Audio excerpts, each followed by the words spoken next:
গো, শুনছো? ওই গো, আরে শুনতে পাচ্ছো আমার কথা? উঠে পড়ো, সকাল গড়িয়ে বেলা হতে চললো, উঠে পড়ো, এবার না হলে তো কাজের জন্য দেরি হয়ে যাবে।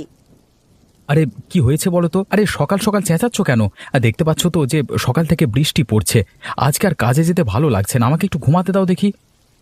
হ্যাঁ, সে তো দেখতেই পাচ্ছি সকাল থেকেই বৃষ্টি পড়ছে, কিন্তু তোমাকে কাজেও তো যেতে হবে। আবার ঘরেতে সেই রকম কিছু নেই, সামান্য বাজার আছে, ওটা দিয়ে আজ কোনো রকমে চলে যাবে। এই তো কদিন আগে বাজার করে নিয়ে এলাম, তা এক্ষুনি শেষ হয়ে গেল।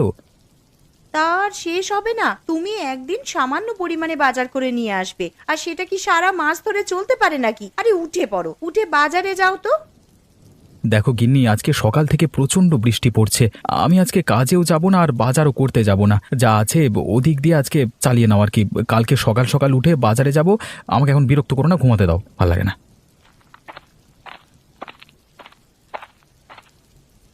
মা, ও মা, আমার প্রচন্ড খিদে পেয়েছে, কিছু খেতে দাও।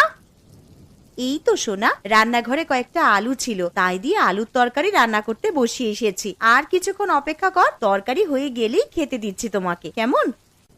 ঠিক আছে মা, তাহলে রান্নাঘরে গিয়ে বসে অপেক্ষা করি, তরকারি হলেই খেয়ে নেব।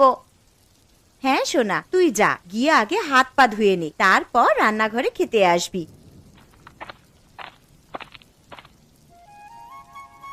মালতীমা, ও মালতীমা, বাড়িতে আছিস? একবার বাইরে আয়। হ্যাঁ মালতী মা, একবার বাইরে বেরিয়ে আয় তো। আরে এটা তো বাবা মার মতন গলার আওয়াজ মনে হচ্ছে, যাই একবার বাইরে গিয়ে দেখি।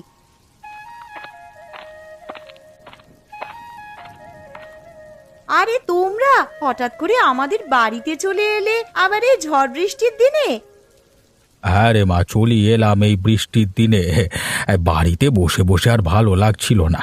তাছাড়া আবার সকাল থেকে বৃষ্টি পড়ছে। তোর মাকে বললাম যে মেয়ের বাড়ি থেকে ঘুরে আসবে, তোর মা একেবারেই রাজি হয়ে গেল, তাই চলে এলাম। সে তোমরা বেশ ভালোই কাজ করেছো আমাদের বাড়িতে চলে এসে। তা বলো, তোমরা কেমন আছো? শরীর টরীর ভালো আছে তো?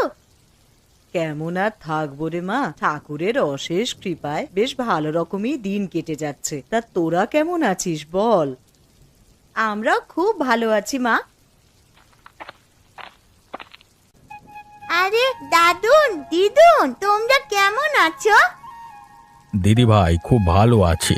আর এই নাও, তোমার জন্য মিষ্টি নিয়ে এসেছি। আহ বাবা,